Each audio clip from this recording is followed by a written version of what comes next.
প্রিয় ছাত্রছাত্রী, আজ তোমাদের সামনে বেসিক অর্গানিক কেমিস্ট্রি পার্ট 2 এটা নিয়ে উপস্থিত হয়েছি। আজকের যে আলোচনাগুলি আমি করব তার মধ্যেও বেসিক ব্যাপারগুলো থাকবে অর্গানিক কেমিস্ট্রির, যেগুলো তোমাদেরকে অর্গানিক কেমিস্ট্রি জানতে ভীষণভাবে সাহায্য করবে। এবার দেখো, একটা জৈব বিক্রিয়াকে আমরা কিভাবে লিখতে পারি সহজে। সাবস্ট্রেট প্লাস বিকারক বিক্রিয়াজাত পদার্থ, অর্থাৎ সাবস্ট্রেটের উপরে বিকারক বিক্রিয়া করবে, তার ফলে আমরা বিক্রিয়াজাত পদার্থ পাবো। এইবার বিকারক মানে যারা বিক্রিয়া করছে, সাবস্ট্রেটটাকে যার উপরে বিক্রিয়া হচ্ছে। এবার সাবস্ট্রেটের কোন অংশে বিকারক গিয়ে আক্রমণ করবে, সেই অ্যাক্টিভ পয়েন্ট কোনটা, সেটা তোমাদের জানাটা খুব আবশ্যক। অর্থাৎ সাবস্ট্রেটের ধ্রুবীয়তা সম্পর্কে তোমাদের সঠিক ধারণা লাভ করতে হবে, তবেই তোমরা ওই বিকারক ওই সাবস্ট্রেটের সঙ্গে বিক্রিয়া করলে কী সব বিক্রিয়াজাত পদার্থ বা পদার্থসমূহ উৎপন্ন হবে সে সম্পর্কে তোমরা সঠিক ধারণা লাভ করতে পারবে। আর এটা যদি তোমাকে জানতে হয়, তাহলে কতগুলো বেসিক ব্যাপার তোমাকে আগে জেনে নিতে হবে।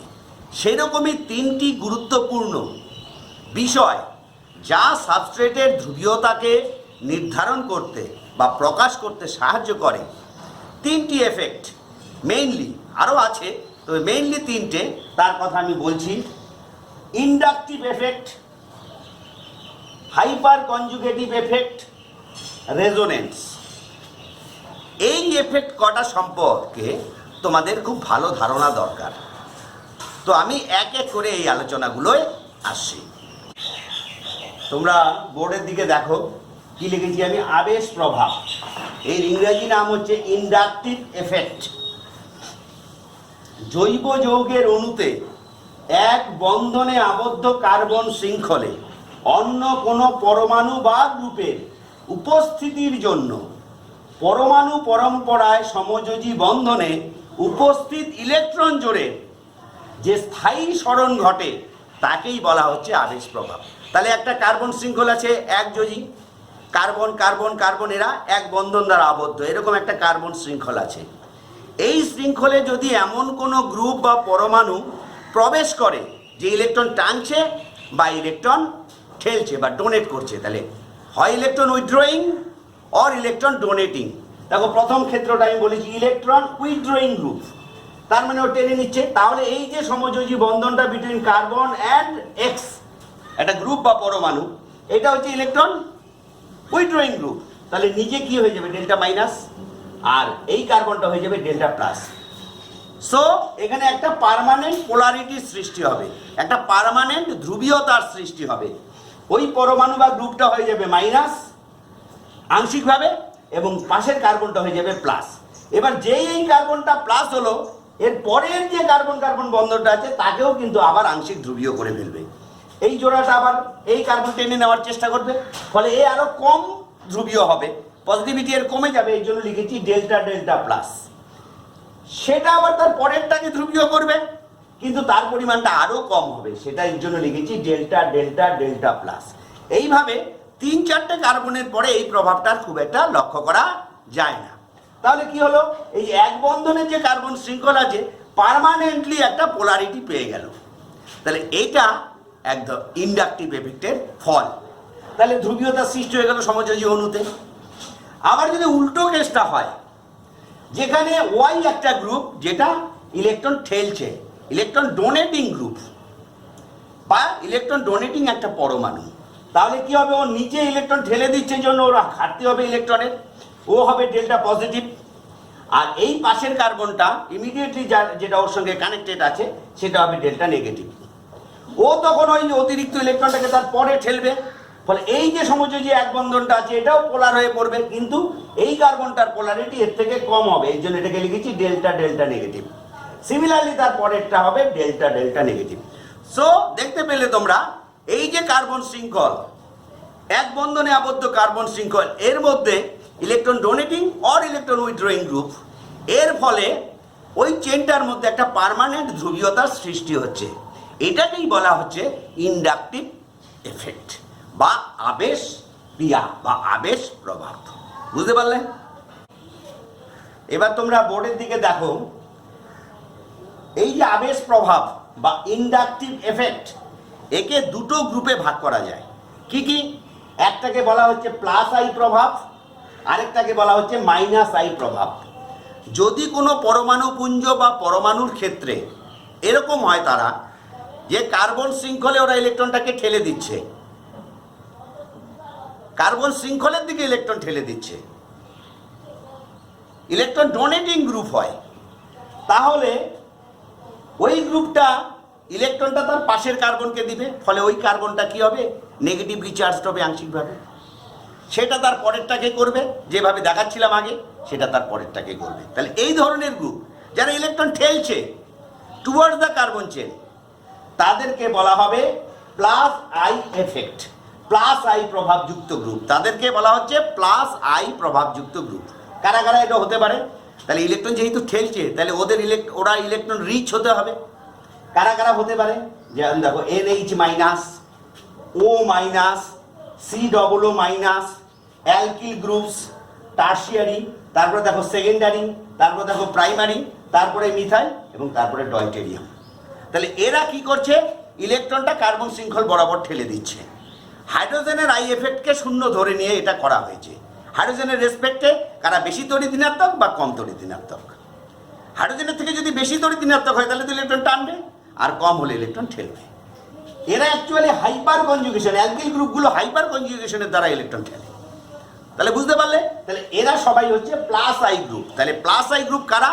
যারা কার্বন শৃঙ্খলের দিকে ইলেকট্রনটাকে ঠেলে দেবে, অর্থাৎ কার্বন শৃঙ্খলের ইলেকট্রন ঘনত্ব বাড়বে, অর্থাৎ তার যে পাশে কার্বনটা আছে সেটা পজিটিভ নেগেটিভলি চার্জড হয়ে যাবে, তারপরেটা তার থেকে একটু কম নেগেটিভলি চার্জড হবে, এইভাবে এটা চলতে থাকবে। কিন্তু তোমরা এটা মনে রাখবে, এই যে প্রভাবটা, যদিও এটা একটা পার্মানেন্ট প্রভাব, স্থায়ী প্রভাব, কিন্তু তিনটের পরে যে কার্বন পরমাণু তার ক্ষেত্রে এই প্রভাবটা খুব একটা কার্যকরী হয় না। চুম্বক আবেশের মতোই অনেক দূরে গেলে সেটা আর খুব বেশি কার্যকরী হয় না।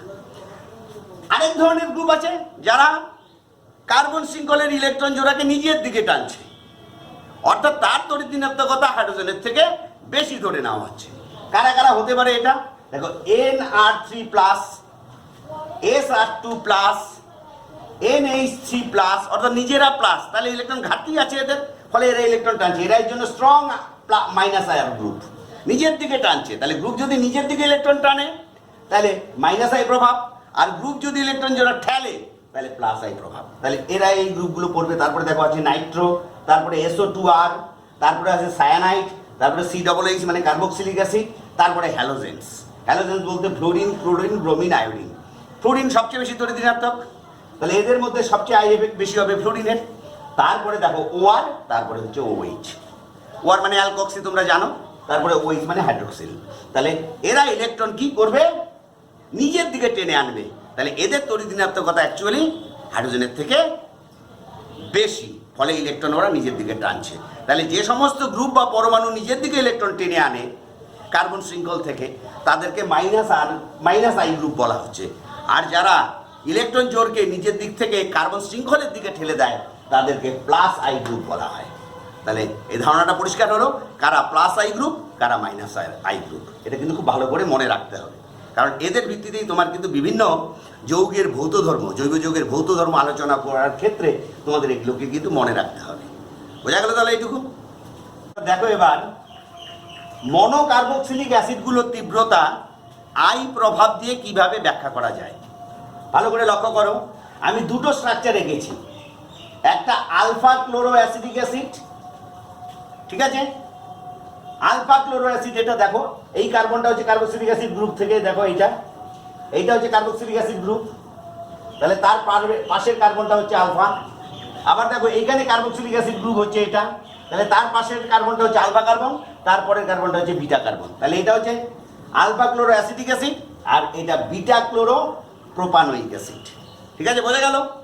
এই দুটো অ্যাসিডের ক্ষেত্রে যেহেতু এখানে ক্লোরিন, এখানেও ক্লোরিন, তাহলে আই এফেক্ট যুক্ত গ্রুপটা, এই গ্রুপটা কি ধরনের গ্রুপ? Electron withdrawing group. তাহলে ইলেকট্রন দেখো তীর চিহ্নটা ওইদিকে দেখানো আছে, কিন্তু যেহেতু এটা আলফা পজিশনে আছে, COOH গ্রুপের OH অংশের ধ্রুবীয়তা কিন্তু এই ক্লোরিনটা বেশি বৃদ্ধি করবে। তার মানে এই COOH গ্রুপটা বেশি আয়নিত হবে।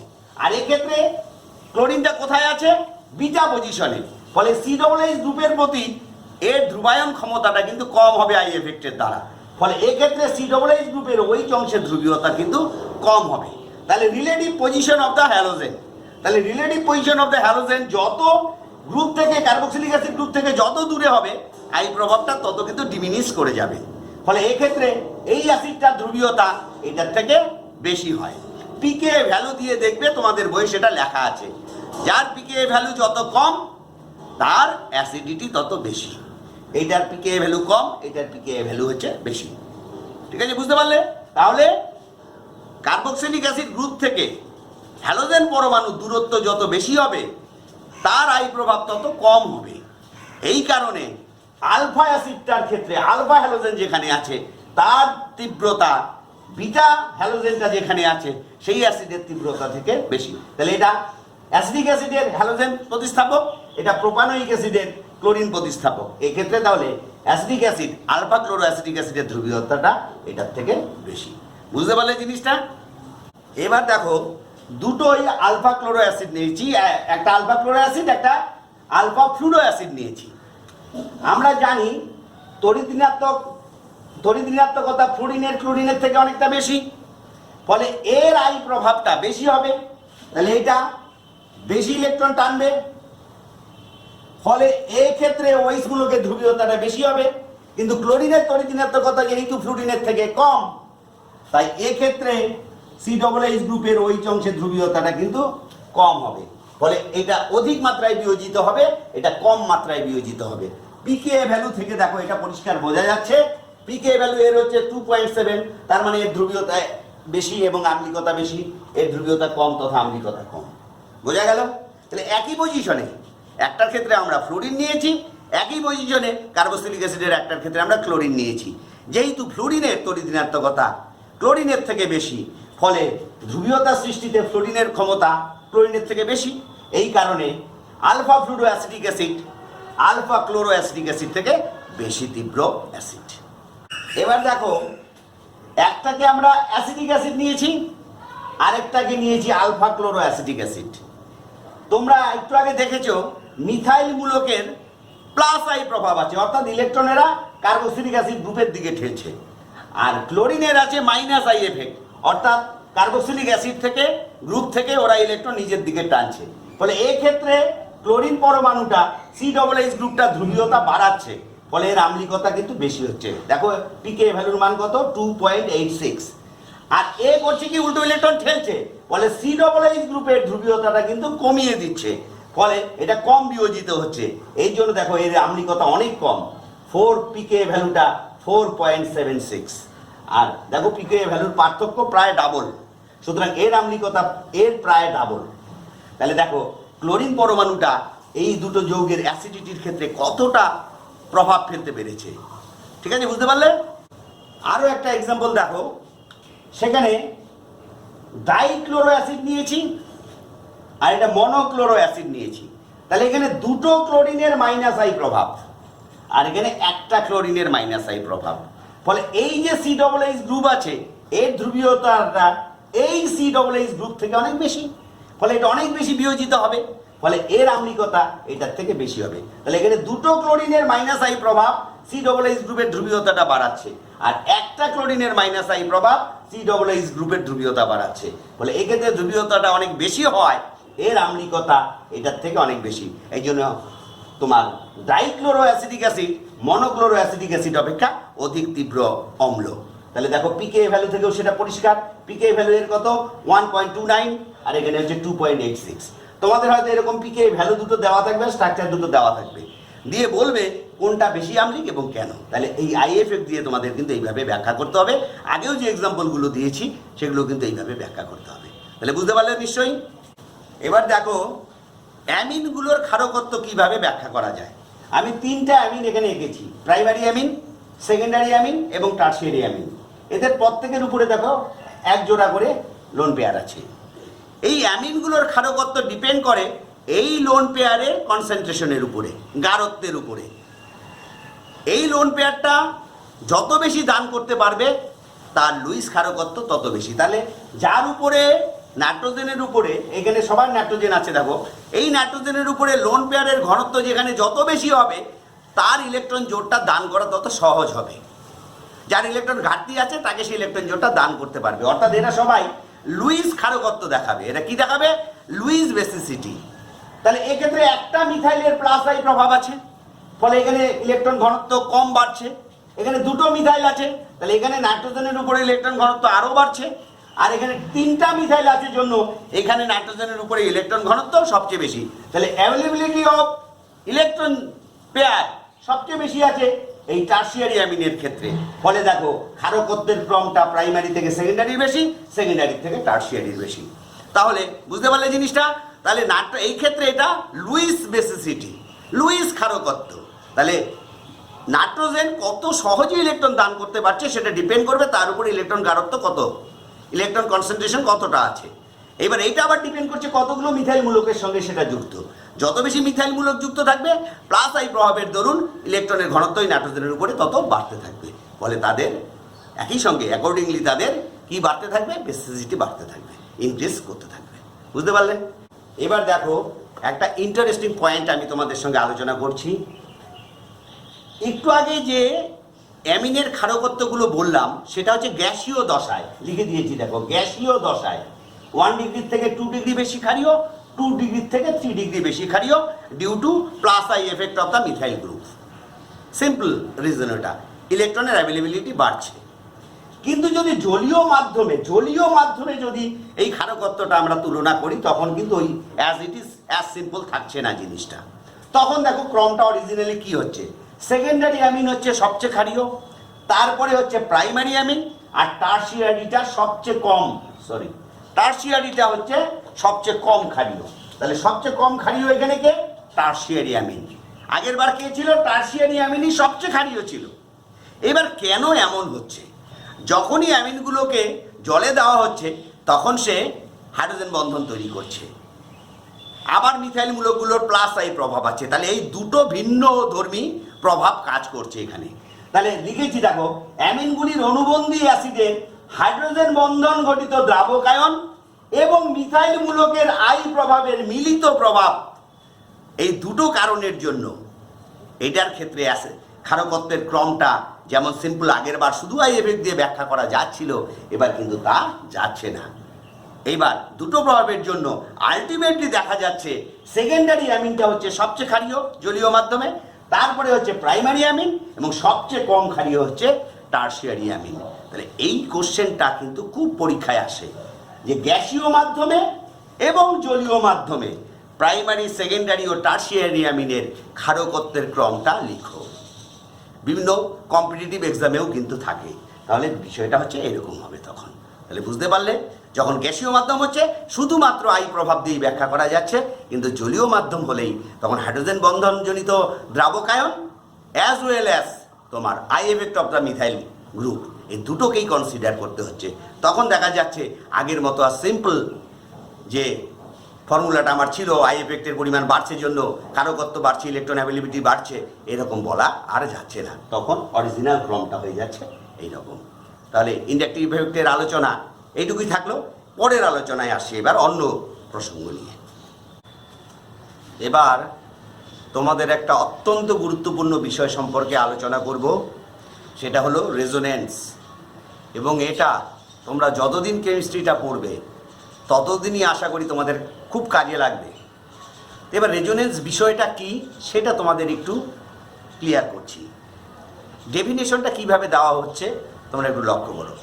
যদি কোনো অণু বা আয়নের মূল সিগমা গঠন কাঠামো তাকে অবিকৃত রেখে বন্ধন ইলেকট্রন জোড়গুলির পুনর্বিন্যাস ঘটিয়ে ঘটিয়ে একাধিক লুইস গঠন আঁকা সম্ভব হয়,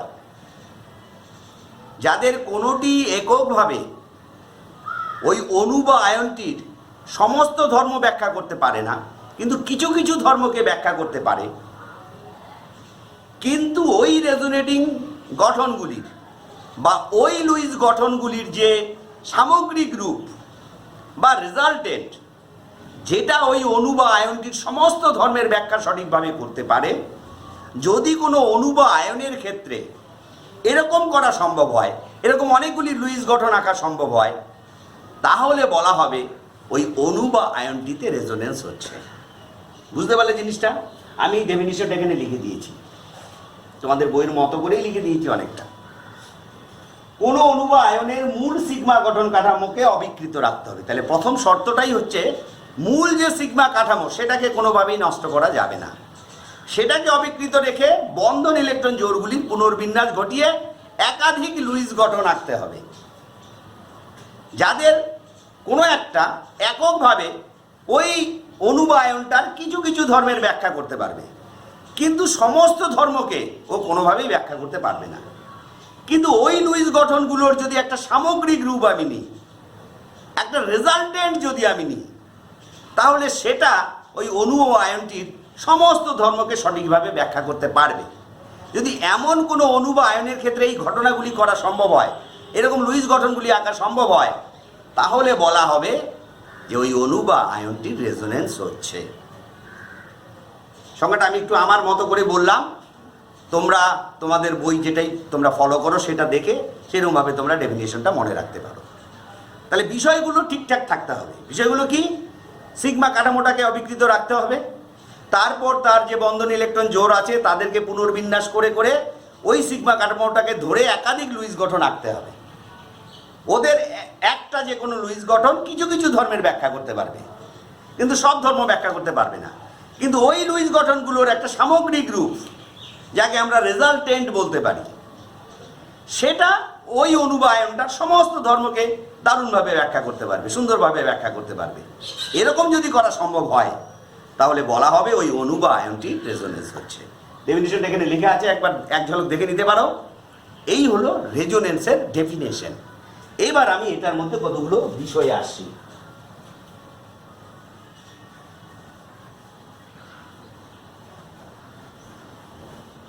একটা উদাহরণ দিয়ে এই জিনিসটাকে আমি তোমাদের সুন্দর করে বোঝাতে পারি। যেমন ধরো, তোমরা জানো বিজ্ঞানী কেকুল বেঞ্জিনের দুটো গঠন দিয়েছেন।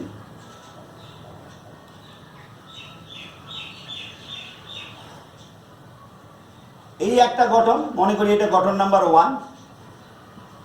আরেকটা গঠন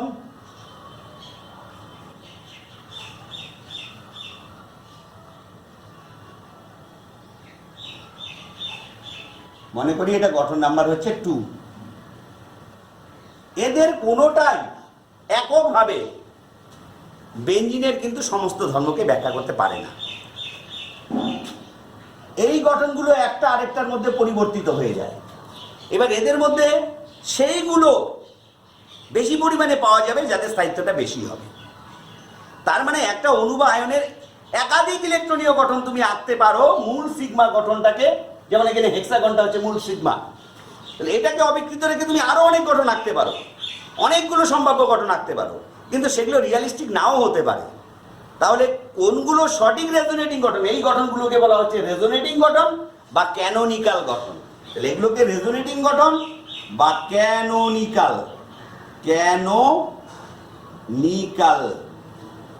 স্ট্রাকচারস বলা হচ্ছে। আমি সংক্ষেপে লিখলাম ক্যানোনিক্যাল স্ট্রাকচারস। এদেরকেই বলা হচ্ছে রেজোনেটিং গঠন বা ক্যানোনিক্যাল স্ট্রাকচার। তাহলে মূল সিগমা গঠনটাকে অবিকৃত রেখে যে একাধিক ইলেকট্রনীয় গঠন আমরা আঁকলাম, এদেরকেই বলা হচ্ছে রেজোনেটিং গঠন বা ক্যানোনিক্যাল গঠন। এবার এদের মধ্যে সবগুলোই কিন্তু মূল যে বেঞ্জিনের যে স্ট্রাকচার তাকে রিপ্রেজেন্ট করতে নাও পারে। সুতরাং সবগুলো সম্ভাব্য গঠনই কিন্তু সঠিক ক্যানোনিক্যাল গঠন হবে না। যে গঠনগুলির অবদান বেশি থাকবে, যেগুলো পাওয়ার সম্ভাবনা বেশি থাকবে, সেগুলোই মূল ক্যানোনিক্যাল গঠন হবে। বেঞ্জিনের ক্ষেত্রে এই দুটোই মূল হচ্ছে রেজোনেটিং গঠন। এইবার দেখো, এই দুটোর যদি আমি ফলশ্রুতি নেই, এই দুটোর যদি আমি রেজাল্টেন্ট নেই, ইকুইভ্যালেন্স টু লিখলাম আমি, এই দুটোর বদলে আমি কি লিখতে পারি? ভালো করে লক্ষ্য করো, দেখো এখানে দ্বিবন্ধন, এখানে দ্বিবন্ধন, এখানে দ্বিবন্ধন, আর মাঝের গুলো সিগমা বন্ধন, তাই তো? এবার এটার ক্ষেত্রে ঠিক অপোজিট গুলো রয়েছে। এবার আমি যদি এরকম ভাবি যে এই পাই বন্ধনগুলো পুরোটার মধ্যেই ছড়িয়ে আছে। কেউ এক বন্ধন নয়, কেউ আবার পুরোপুরি দ্বিবন্ধন নয়। কেউ 100% সিঙ্গেল বন্ড নয়, কোনোটাই 100% ডাবল বন্ড নয়। অর্থাৎ প্রত্যেকটার মধ্যে কিছুটা দ্বিবন্ধন ও এক বন্ধনের চরিত্র আছে। অর্থাৎ এদের বন্ড লেংথটা দ্বিবন্ধন ও এক বন্ধনের মাঝামাঝি, কিন্তু প্রত্যেকটা সমান। তাহলে এই যে গঠনগুলো, এই গঠনগুলোকে আমি বলছি ক্যানোনিক্যাল গঠনস বা রেজোনেটিং গঠনস, আর এটাকেই বলছি হচ্ছে রেজোনেন্স। এটাকেই বলছি রেজোনেন্স হাইব্রিড। Resonance hybrid. এদের কোনো একটা, দুটোর কোনো একটা বেঞ্জিনের কিছু কিছু ধর্ম ব্যাখ্যা করতে পারবে, কিন্তু সব পারবে না। কিন্তু এটা কিন্তু বেঞ্জিনের সমস্ত ধর্মকেই ব্যাখ্যা করতে পারবে। তোমরা জানো বেঞ্জিনের প্রতিটি কার্বন কার্বন বন্ধন দৈর্ঘ্য সমান, প্রতিটি কার্বন হাইড্রোজেন বন্ধন দৈর্ঘ্য সমান, প্রত্যেকটা সি সি সি বন্ড লেংথগুলো সমান, প্রত্যেকটা কার্বন হাইড্রোজেন কার্বন বন্ধন লেংথগুলো সমান, বন্ধন কোণগুলো সমান। তাহলে এদের কোনোটাই কিন্তু সেটা এককভাবে ব্যাখ্যা করতে পারছে না, কিন্তু এটা কিন্তু সব ব্যাখ্যা করতে পারছে। বোর্ডের দিকে দেখো, আমি কার্বনেট আয়নের রেজোনেটিং গঠনগুলো এঁকেছি 1 2 3। দেখো এইটা অক্সিজেন মাইনাস, এই অক্সিজেনটা মাইনাস, এটা ডাবল বন্ডেড, এটা সিঙ্গেল বন্ডেড। এবার এর একটা ইলেকট্রন জোড়া এখানে দিয়ে দিল, তাহলে এটা দ্বিবন্ধন হয়ে গেল। আর যেহেতু যোজ্যতা 4-এর বেশি হবে না, এখানকার পাই বন্ডটা এর উপরে উঠে গেল, তাহলে ইলেকট্রন জোড়াটা উঠে গেল এটার উপরে, তাহলে এইটা হয়ে গেল মাইনাস, আর এটা দ্বিবন্ধন বিশিষ্ট হলো। পরের বার ঠিক আবার এইটা এখানে এলো, তার মানে এটা দ্বিবন্ধন হলো, পাই বন্ধন, আর এই পাই বন্ধনটা উঠে এলো এটার উপরে। তাহলে এইভাবে একাধিক গঠন আঁকা যাচ্ছে। দেখো এই গঠনগুলো কিন্তু আইডেন্টিক্যাল। এবার এদের কোনোটাই এককভাবে কার্বনেট আয়নের চরিত্র ব্যাখ্যা করতে পারবে না, কিছু কিছু পারবে। এবার এদের ফলশ্রুতি যদি আঁকো, তাহলে এরকম আঁকা যায় বা এরকম আঁকা যায়। আমি একবারে চার্জটাকে কয় একক আধান আছে, 2 একক নেগেটিভ আধান আছে, একবারে আঁকতে পারি, বা এইভাবেও ভাগ করে আঁকতে পারি। তাহলে এরা হচ্ছে রেজোনেন্স হাইব্রিড, আর এগুলো হচ্ছে ক্যানোনিক্যাল গঠনস বা রেজোনেটিং গঠনস। তাহলে এবার কোশ্চেনটা এরকম এলো, কার্বনেট আয়নের CO বন্ধন দৈর্ঘ্যগুলো সমান কেন? তাহলে বলবো যে CO3 আয়নটা, CO3 মাইনাস মাইনাস আয়নটা নিম্নরূপে রেজোনেন্সে অংশগ্রহণ করে। এবার তুমি এই ক্যানোনিক্যাল স্ট্রাকচারগুলো আঁকবে, তারপর হাইব্রিডটা আঁকলে। এবার রেজোনেটিং গঠন ও হাইব্রিড থেকে পরিষ্কার যে কার্বনেট আয়নের কোনো কার্বন অক্সিজেন বন্ধনই পারফেক্ট দ্বিবন্ধন বা এক বন্ধন নয়, বরং এর বন্ধন ক্রমটা দ্বি ও এক বন্ধনের মাঝামাঝি এবং সমান। তাই কার্বনেট আয়নের প্রতিটি বন্ধন দৈর্ঘ্য সমান, আর বন্ধন দৈর্ঘ্য সমান হওয়ার জন্য কি হচ্ছে, বন্ড এনার্জিটাও সমান হয়ে যাচ্ছে। তাহলে ব্যাখ্যাটা এরকম ভাবে হবে। তাহলে রেজোনেন্স হচ্ছে কার্বনেট আয়নের, তাহলে কার্বনেট আয়নের ব্যাখ্যা এইভাবে করা যায়। আরও 2-একটা এক্সাম্পল আমি দেখাচ্ছি।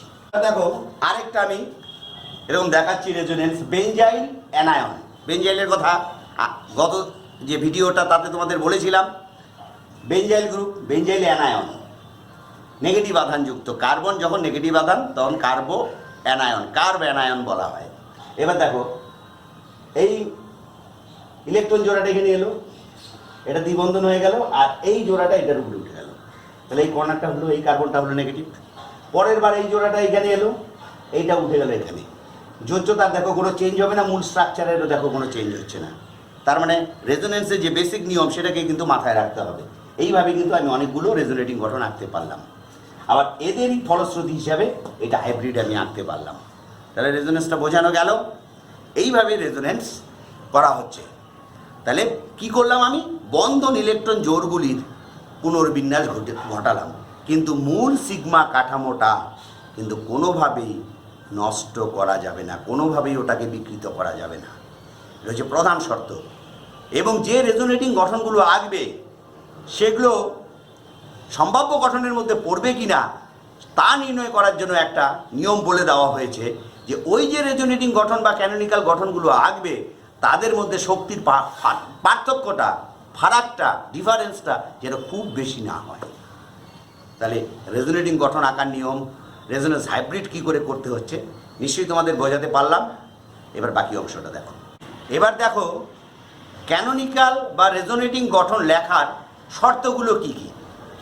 1 নাম্বার, 2 নাম্বার, 3 নাম্বার করে আমি লিখেছি। দেখো 1 নম্বরে বলেছি মূল সিগমা কাঠামো সব রেজোনেটিং বা ক্যানোনিক্যাল গঠনে এক হতে হবে।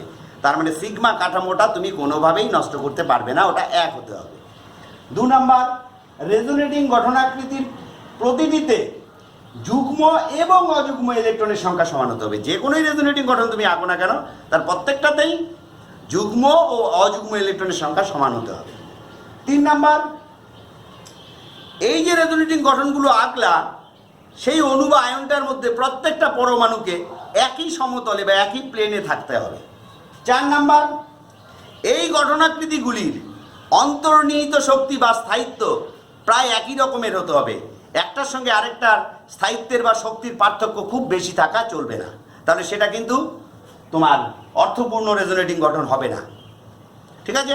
5 নাম্বার, প্রতিটি ক্যানোনিক্যাল গঠনকেই যথার্থ লুইস গঠনাকৃতি হতে হবে। তাহলে এগুলো হচ্ছে ক্যানোনিক্যাল গঠন লেখার নিয়ম। এই নিয়মগুলোকে ফলো করেই ক্যানোনিক্যাল গঠনগুলো তোমাদেরকে লিখতে হবে। তাহলে বুঝতে পারলে এই আলোচনাটা। এবার পরের আলোচনায় আসি। দেখো, রেজোনেন্স এনার্জি কথাটা কিন্তু আমি উল্লেখ করেছিলাম এবং কি জিনিস সেটাও কিন্তু আমি একটু বলেছিলাম। এবার একটু ভালো করে শুনে নাও। কোনো একটা অণু বা আয়নের যখন অনেকগুলি রেজোনেটিং গঠন হবে, তখন তাদের মধ্যে সবচেয়ে কম শক্তির ও বেশি স্থায়িত্বের যে গঠনটা হবে, তার থেকেও হাইব্রিডের শক্তি বা স্থায়িত্ব বেশি হবে। শক্তি কম হবে, স্থায়িত্ব বেশি হবে। এবার হাইব্রিডের শক্তির সঙ্গে ওই যে সবচেয়ে স্থায়ী যে রূপভেদ, তার শক্তির যে পার্থক্য, সেটাকেই বলা হবে রেজোনেন্স শক্তি। তাহলে কোন একটা অণু বা আয়নের রেজোনেটিং গঠনগুলির মধ্যে সবচেয়ে কম শক্তির গঠন বা সবচেয়ে স্থায়ী গঠনের সঙ্গে রেজোনেন্স হাইব্রিডের শক্তির পার্থক্যকেই বলা হয় রেজোনেন্স শক্তি। এবার রেজোনেন্স বলে যাচ্ছি, এখানে আরেকটা কথা তোমাদের উল্লেখ করে দিই। এদের রেজোনেন্সকেই আরেক কথায় মেসোমারিজম বলা হয়।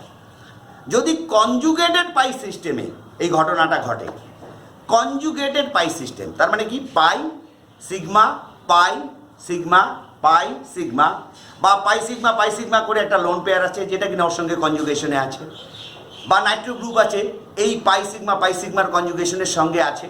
এরকম সিস্টেমের মধ্যে যদি রেজোনেন্সটা হয়, তখন তাকে বলা হচ্ছে মেসোমারিক এফেক্ট। তাহলে বোঝা গেল, কনজুগেটেড পাই সিস্টেমের মধ্যে কোনো একটা গ্রুপ বা কোনো একটা অ্যানায়ন ঢুকে আছে, সেটা ওই পাই সিস্টেমের সঙ্গেই কনজুগেশনে আছে। ওই গ্রুপটা নিজের দিকেও ইলেকট্রন টেনে নিয়ে যেতে পারে, আবার গ্রুপের ভেতরের দিকেও ওই মূল স্ট্রাকচারের দিকেও ইলেকট্রন ঠেলে দিতে পারে। তখন এই জিনিসটাকে বলা হচ্ছে মেসোমারিক এফেক্ট। তো মেসোমারিক এফেক্ট ওই রেজোনেন্সের মতোই, শুধু কনজুগেটেড পাই ইলেকট্রন সিস্টেমের সঙ্গে যুক্ত থাকতে হবে। ঠিক আছে, বুঝতে পেরেছ? তাহলে আর রেজোনেন্সের মতোই তখন একে বলা হচ্ছে মেসোমারিজম। রেজোনেন্স মেসোমারিজম বা মেসোমারিক এফেক্ট। ওটাও আবার minus M effect plus M effect হয়। যেমন রেজোনেন্সের ক্ষেত্রেও আমরা লিখি plus R effect minus R effect. যখন গ্রুপটার দিকে ইলেকট্রন আসে তখন মাইনাস আর এফেক্ট হচ্ছে, আবার যখন গ্রুপ থেকে সরে যাচ্ছে ইলেকট্রন তখন তাকে বলা হচ্ছে প্লাস আর এফেক্ট। ওই এম প্লাস এম ও মাইনাস এমও একইভাবেই বলা হচ্ছে। যখন গ্রুপের দিকে ইলেকট্রন যাচ্ছে তখন মাইনাস এম, আবার গ্রুপ থেকে যখন সরে যাচ্ছে ইলেকট্রন, গ্রুপের ইলেকট্রন ডেন্সিটি হ্রাস পাচ্ছে, তখন হচ্ছে প্লাস এম। তাহলে মেসোমারিক এফেক্ট বুঝলে, রেজোনেন্স বুঝলে, রেজোনেন্স এনার্জি বুঝলে, এতটুকু আলোচনা বুঝলে। এবার পরের আলোচনায় আসি। তোমাদের আমি বেঞ্জিনের রেজোনেন্স এনার্জি কিভাবে নির্ণয় করা হয় সেটা দেখাচ্ছি। তবে একটা জিনিস তোমাদেরকে বলে রাখি, রেজোনেন্স এনার্জির প্রকৃত মান কিন্তু নির্ণয় করা যায় না। যে মানগুলো আমরা লিখি সেগুলো তাপগতিবিদ্যার সাহায্যে আমরা নির্ণয় করে থাকি। হিট অফ হাইড্রোজেনেশন, দ্বিবন্ধনের বা ত্রিবন্ধনের, তার মান থেকে আমরা এই মানগুলো গণনা করতে পারি। এক্ষেত্রে তোমরা দেখো, সাইক্লোহেক্সিন অর্থাৎ বেঞ্জিন বলয়ের মতোই বলয় আছে, একটা দ্বিবন্ধন মোটে, তাকে যদি হাইড্রোজেনেশন করা হয় তাহলে 28.6 কিলো ক্যালোরি পার মোল শক্তি মুক্ত হয়। তাহলে হাইড্রোজেনেশন অফ সাইক্লোহেক্সিন কত, সেটা 28.6 কিলো ক্যালোরি পার মোল। এবার এরকমই পাই বন্ধন বেঞ্জিনের 3টে আছে, দ্বিবন্ধন 3টে আছে তোমরা জানো। তাহলে বেঞ্জিনের জন্য হিট অফ হাইড্রোজেনেশনের মানটা পার মোল কত হওয়া উচিত? 3 দিয়ে গুণ হওয়া উচিত। তাহলে 3 দিয়ে যদি আমি গুণ করি তাহলে সেটা দাঁড়াচ্ছে 85.8 কিলো ক্যালোরি পার মোল। ঠিক আছে? এবার দেখো অরিজিনালি যদি আমি বেঞ্জিনকে হাইড্রোজেনেশন করি তাহলে সেক্ষেত্রে মানটা বেরোচ্ছে 49.8 কিলো ক্যালোরি পার মোল। তাহলে এই দুটোর যদি আমরা বিয়োগফল নেই সেটাকেই আমরা বেঞ্জিনের রেজোনেন্স এনার্জি হিসেবে ধরতে পারি। তাহলে এই দুটোর বিয়োগফল কত হচ্ছে? 36 কিলো ক্যালোরি পার মোল। এই কারণে বেঞ্জিনের রেজোনেন্স এনার্জিকে 36 ক্যালোরি পার মোল ধরা হয়। তবে তোমাদের আগেও বললাম, আবারও বলছি, রেজোনেন্স এনার্জি সরাসরি কিন্তু নির্ণয় করা যায় না, কিন্তু তাপগতীয় নীতিগুলোকে ব্যবহার করে হাইড্রোজেনেশন এনার্জি দ্বিবন্ধন বা ত্রিবন্ধনে সেটাকে ব্যবহার করে আমরা ইনডাইরেক্টলি এটার ভ্যালু একটা বের করতে পারি, যেমন করে বেঞ্জিনের ক্ষেত্রে বের করা হয়েছে। এমনিতে যদি 3টে পাই বন্ধনকে আমরা হাইড্রোজেনেশন করি তাহলে সেক্ষেত্রে যে পরিমাণ পাওয়ার কথা হিট অফ হাইড্রোজেনেশনের মান সেটা হয় 85.8 কিলো ক্যালোরি পার মোল। অরিজিনালি বেঞ্জিনের হাইড্রোজেনেশন এনার্জির মান হচ্ছে 49.8 কিলো ক্যালোরি পার মোল। তাহলে এই দুটোর বিয়োগফল তাহলে অতটাই বেশি স্থায়ী হওয়া উচিত ছিল, এইটা অ্যাকচুয়ালি হচ্ছে এইটা। তাহলে এই দুটোর বিয়োগফল কত? 36 কিলো ক্যালোরি পার মোল। এটাকেই বেঞ্জিনের রেজোনেন্স এনার্জি হিসেবে ধরা হচ্ছে। তাহলে বুঝতে পারলে? এবার দেখো যে কোনো একটা রেজোনেটিং বা ক্যানোনিক্যাল গঠনের স্থায়িত্ব যত বেশি হবে হাইব্রিডের প্রতি তার অবদানটাও তত বেশি হবে। এবার এর কতগুলো নিয়ম রয়েছে, সেই নিয়মগুলো তোমাদের আমি এক এক করে বলছি। যে নিয়মগুলো বেশি গুরুত্বপূর্ণ সেগুলোই আমি আলোচনা করব। নিয়ম অনেকগুলিই আছে, বিশেষ গুরুত্বপূর্ণ নিয়মগুলো আমি বলছি। 1 নাম্বারটা দেখো, নন পোলার গঠনাকৃতি, পোলার নয় নন পোলার, ডাইপোলার গঠনাকৃতি থেকে অধিক স্থিতিশীল হবে এবং হাইব্রিডের প্রতি সেই গঠনাকৃতিটার অবদানও বেশি হবে। কারণ হাইব্রিডের প্রতি অনেকগুলো গঠনাকৃতি, ইলেকট্রনীয় গঠন তোমরা এঁকেছো, অনেকগুলো ক্যানোনিক্যাল গঠন এঁকেছো, তাদের মধ্যে যেটা নন পোলার গঠন হবে তার অবদানটা ডাইপোলার গঠনাকৃতিগুলোর থেকে বেশি হবে। যেমন আমি একটা উদাহরণ এখানে দিয়েছি, 1,3-বিউটাডাইন আমি এঁকেছি, এই গঠনটা হচ্ছে নন পোলার আর এইটা গঠন দেখো ডাইপোলার হলো। তাহলে এর অবদানটা হাইব্রিডের প্রতি কিন্তু বেশি হবে, কারণ এর স্থিতিশীলতা বেশি। তাহলে যে গঠনাকৃতির স্থিতিশীলতা বেশি সেই রেজোনেটিং গঠনটার হাইব্রিডের প্রতি মানে রেজোনেন্স হাইব্রিডের প্রতি অবদানটাও বেশি হবে। 2 নম্বর পয়েন্ট হিসেবে দেখো লিখেছি, যে গঠনাকৃতিতে সমযোজী বন্ধনের সংখ্যা বেশি হবে, কোভ্যালেন্ট বন্ডের সংখ্যা বেশি হবে, সেই গঠনাকৃতির স্থিতিশীলতা বেশি হবে, ন্যাচারালি হাইব্রিডের প্রতি তার অবদানও বেশি হবে। এখানে দেখো আবার দুটো এঁকেছি, এটা দেখো সমযোজী বন্ধন, এখানে কটা আছে? দুটো, এখানে একটা 3টা, আর 3টা হাইড্রোজেনের জন্য 3টা। এখানে দেখো একটা বেশি হয়েছে, ওর থেকে এটাতে একটা বেশি আছে। তাহলে এইটা অপেক্ষা 2 নম্বর গঠনটার স্থিতিশীলতা বেশি। তাহলে 1 নম্বর অপেক্ষা 2 নম্বর গঠনের স্থিতিশীলতা বেশি, কারণ সমযোজী বন্ধনের সংখ্যা এখানে বেশি আছে। তাহলে বুঝতে পারলে? এবার দেখো, পজিটিভ আধান যদি কম তড়িৎ ঋণাত্মক পরমাণুতে এবং নেগেটিভ আধান ঋণাত্মক আধান যদি অধিক তড়িৎ ঋণাত্মক পরমাণুতে থাকে তাহলে সেই রকম রেজোনেটিং গঠনের স্থায়িত্ব বেশি হবে এবং হাইব্রিডের প্রতি তাদের অবদান বেশি হবে। এখানে দেখো দুটো গঠন আমি এঁকেছি, এখানে নেগেটিভ আধানটা কার্বনের উপরে আছে, তার তড়িৎ ঋণাত্মকতা কম, তাহলে স্থায়িত্ব কিন্তু কম। আর এখানে দেখো নেগেটিভ আধানটা অধিক তড়িৎ ঋণাত্মক পরমাণু অক্সিজেনের উপরে আছে, তাহলে 2 নং গঠনের স্থায়িত্ব 1 নং গঠনের থেকে বেশি এবং এর অবদান হাইব্রিডের প্রতি বেশি। আবার দেখো অ্যারোমেটিক গঠনের স্থায়িত্ব নন অ্যারোমেটিক গঠনের থেকে বেশি। প্রথমটা দেখো অ্যারোমেটিক বলো, এটা বজায় আছে, 3টে পাই বন্ধন আছে হুকেলের নিয়ম অনুসারে, তাহলে এটা অ্যারোমেটিক গঠন। এখানে দেখো বেঞ্জিন বলো, এটা কিন্তু অ্যারোমেটিক আর থাকলো না। তাহলে 1 নম্বর গঠনটা অ্যারোমেটিক গঠন আর 2 নম্বর গঠনটা নন অ্যারোমেটিক গঠন, তাহলে এর স্থায়িত্বটা বেশি, ফলে এর অবদান হাইব্রিডের প্রতি বেশি। তাহলে বুঝতে পারলে? এরকম আলোচনাটা আরও আছে, শুনতে থাকো। 5 নম্বর পয়েন্টটা দেখো, পজিটিভ চার্জযুক্ত ঘটনাকৃতিগুলির মধ্যে যেটিতে সব পরমাণুর অষ্টক পূর্ণ থাকবে তার স্থায়িত্ব বেশি হবে। এখানে দুটো ঘটনা আমি লিখেছি দেখো, এখানে কার্বনটার কিন্তু অষ্টক পূর্ণ নেই, কিন্তু এখানে কার্বন অক্সিজেন উভয়েরই অষ্টক পূর্ণ আছে। এখানে শুধু অক্সিজেনের ছিল, কার্বনের এই কার্বনটা ছিল কিন্তু এই কার্বনটা ছিল না, কিন্তু এখানে দেখো এই কার্বন এই কার্বন এই অক্সিজেন 3 জনেরই অষ্টক পূর্ণ আছে, হাইড্রোজেন বাদে। হাইড্রোজেনে তো আর অষ্টক হয় না, তাহলে দেখো এইটার মধ্যে সবার অষ্টক পূর্ণ নেই, এটার মধ্যে সবার অষ্টক পূর্ণ আছে। এই জন্য 1 নং গঠন অপেক্ষা 2 নং গঠনের স্থায়িত্ব বেশি। আর 2 নং গঠনে যেহেতু স্থায়িত্ব বেশি, এর হাইব্রিডের প্রতি অবদানও বেশি হবে। 6 নম্বর পয়েন্টটা দেখো, যে অণু বা আয়ন যত বেশি রেজোনেটিং গঠন তৈরি করতে পারবে তার স্থায়িত্ব ন্যাচারালি তত বেশি হবে। তাহলে যে অণু বা আয়ন যত বেশি রেজোনেটিং গঠন তৈরি করতে পারে তার স্থায়িত্ব তত বেশি হয়। এবার দেখো এই পয়েন্টটার সঙ্গে রিলেটেড আরেকটা পয়েন্ট আছে 7 নাম্বার। ওই গঠনগুলো যদি আবার সমতুল্য হয় তাহলে তাদের স্থায়িত্ব যে অণু বা আয়নের গঠনগুলি সমতুল্য নয়, অসমতুল্য, তাদের থেকে বেশি হবে। এই দুটো আমি ছবিতে আঁকিয়ে দেখাচ্ছি তোমাদের।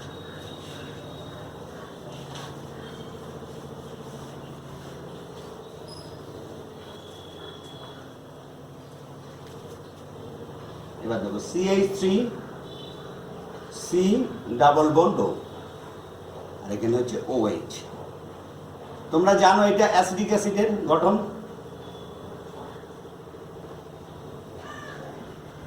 এবার দেখো এটার থেকে আরেকটা গঠন কিভাবে আঁকা যায়।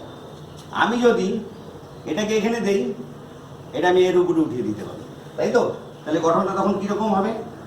CH3 C, এইটা হয়ে যাবে সিঙ্গেল বন্ড ও, এখানে হয়ে যাবে, এটা মাইনাস হয়ে গেল, আর এটা হয়ে গেল ডাবল বন্ড ও OH, এক জোড়া ইলেকট্রন থাকলো, এটা হয়ে গেল প্লাস। তাহলে দেখো দুটো গঠন কিন্তু সমতুল্য নয়। এই ক্ষেত্রে অ্যাসিডিক অ্যাসিডের ক্ষেত্রে দেখা যাচ্ছে এই যে এই দুটো গঠন কিন্তু পরস্পরের সঙ্গে সমতুল্য নয়। উল্টো দিকে যদি অ্যাসিটেট আয়নের ক্ষেত্রে তোমরা দেখো, অ্যাসিটেট আয়ন,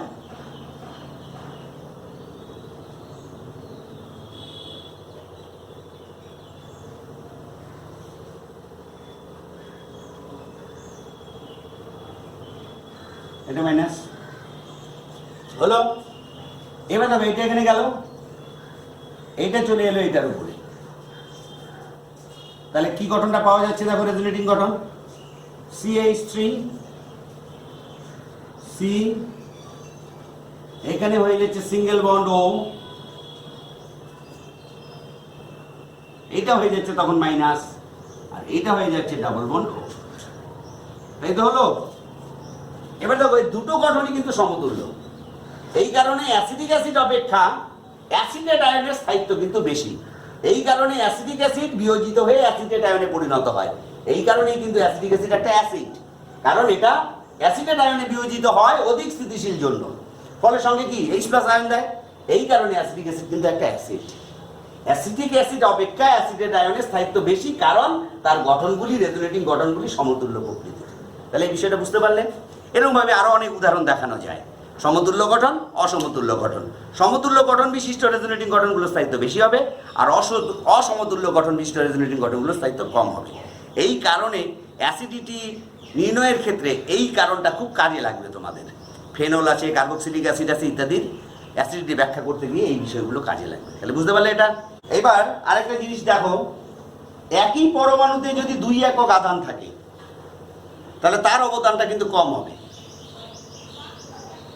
এখানে দেখো দুটো আমি আয়ন এঁকেছি, সেম আয়নের দুটো ক্যানোনিক্যাল গঠন। এখানে দেখো দুটো নাইট্রোজেন দুই পাশে 1 একক করে আধান পেয়েছে, ঋণাত্মক আধান, আর এখানে একটা নাইট্রোজেন পরমাণু 2 একক ঋণাত্মক আধান পেয়েছে। তাই এই গঠনটার স্থায়িত্ব এই গঠনটার থেকে কিন্তু বেশি, এর স্থায়িত্ব কম। বুঝতে পেরেছেন? তাহলে এর স্থায়িত্ব বেশি, এর স্থায়িত্ব কম। এইভাবে এই যে রেজোনেন্স হাইব্রিডের প্রতি অবদান কার কতটা, অর্থাৎ কোন ক্যানোনিক্যাল গঠনের স্থায়িত্ব কত বেশি, এর উপর ভিত্তি করে আমরা যৌগের বিভিন্ন ধর্মাবলী ব্যাখ্যা করতে পারব। আজকে যে আমরা পার্ট 2 আলোচনা করছিলাম বেসিক অর্গানিক কেমিস্ট্রির, সেই আলোচনাটা এখানেই শেষ করছি। আশা করি তোমাদের ভিডিওটা ভালো লেগেছে, আর ভিডিওটা যদি ভালো লেগে থাকে তাহলে এটাকে সাবস্ক্রাইব করো, তোমাদের নিশ্চয়ই হেল্পফুল হবে। ধন্যবাদ সকলকে।